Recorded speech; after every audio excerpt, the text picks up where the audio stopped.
Bonjour, je suis Rachid Mekdoud de la société Opswat, je suis ingénieur à la vente.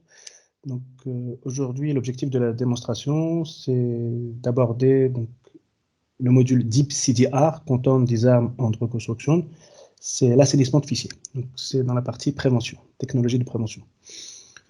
Donc ce que je vais faire pour commencer, donc on est sur la plateforme Meta Defender Core. Je vais vous processer un fichier qui s'appelle demo.docm, un fichier Word. Et vous allez voir donc, que ce fichier est infecté, vous avez bien vu. Donc pour nous, c'est une archive, on est capable d'extraire tout le contenu. Et uniquement deux anti-malware ont détecté, donc deux moteurs anti-malware qui ont détecté la menace.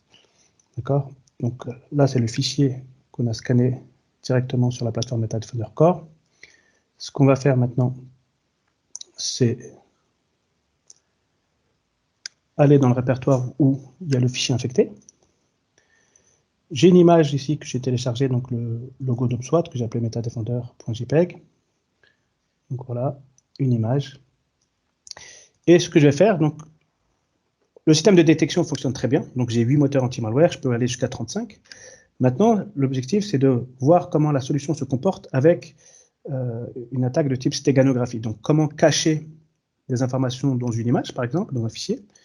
Aujourd'hui, il n'y a pas vraiment de solution qui soit capable de détecter tous les types d'attaques, surtout stéganographie.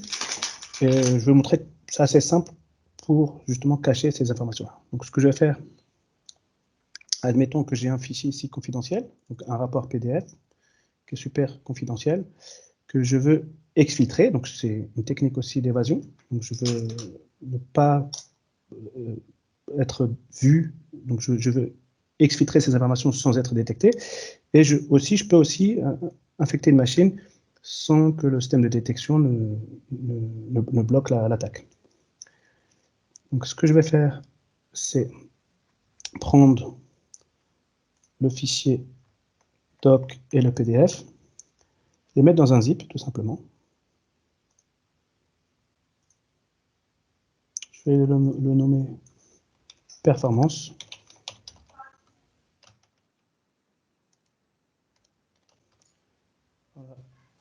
Une fois que c'est nommé performance, je vais utiliser une ligne de commande pour vous montrer comment c'est simple de cacher des informations dans un fichier. Donc je vais juste copier l'image, donc metadefender.jpg, plus le fichier zip qui contient donc le fichier PDF et le document Office, dans une nouvelle image que j'appelle opswat.logo. Donc je vais créer une nouvelle image avec ce contenu. Voilà. Une fois que c'est fait, j'ai opswat.logo, opswat.logo.jpg. Donc si je l'ouvre, j'ai exactement la même image, vous avez bien vu. Et si je le renomme par zip,